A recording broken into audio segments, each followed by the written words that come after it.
ये ionic compounds कैसे बनते हैं आज इस वीडियो में सीखते हैं। 3 से 4 नंबर का पेपर में क्वेश्चन आता है जिसमें यूजेस भी करेंगे।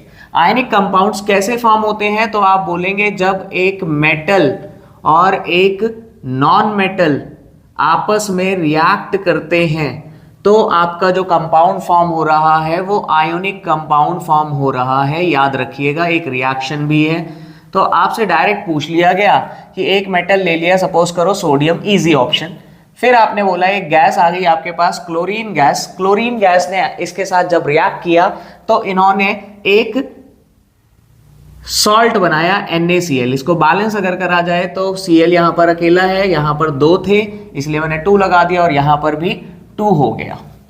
अच्छा, ये तो हो गई रिएक्शन। वो बोलेगा कि NaCl यानी कि सोडियम क्लोराइड को इलेक्ट्रॉन ट्रांसफर करके फॉर्म करो। तो आपको 3 स्टेप्स में ये खत्म करना होगा, जिसमें पहला ऑप्शन आता है कि भाई सोडियम का एटॉमिक नंबर होता है 11। याद रखिएगा इसकी कॉन्फ़िगरेशन इसके नीचे रखेंगे 2 8 1। 11 को बांट दिया K11 में।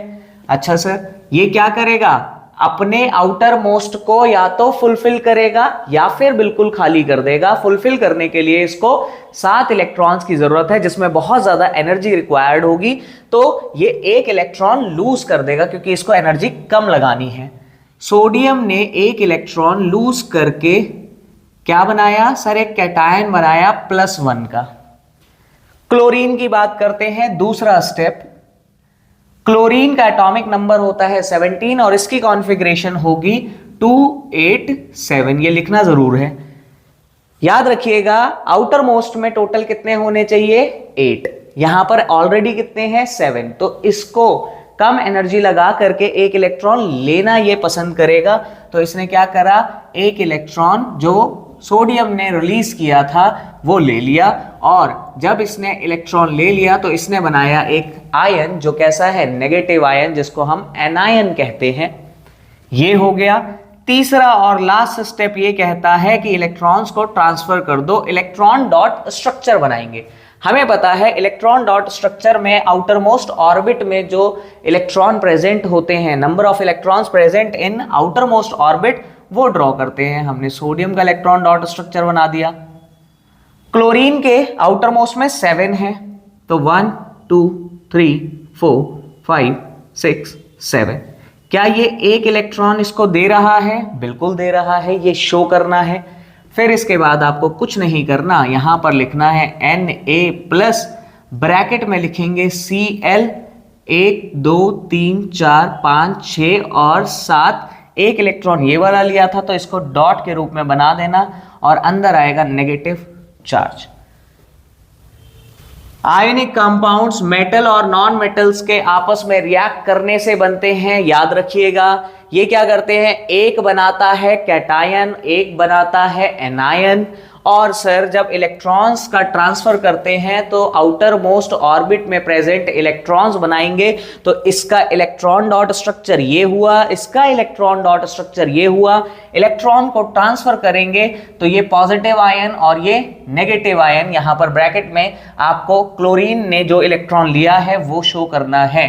याद रखिएगा। और मुझे पता है ये जो आयनिक कंपाउंड है वो है NaCl। इसी प्रकार से आप MgCl2 बना दें। अगर आपको एटॉमिक नंबर आते होंगे तो आप आसानी से 1 2 और 3 स्टेप में इसको खत्म कर जाएंगे। अच्छा, अब पूछता है इन आयनिक कंपाउंड्स के यूजेस क्या होते हैं और इनकी प्रॉपर्टीज क्या होती है।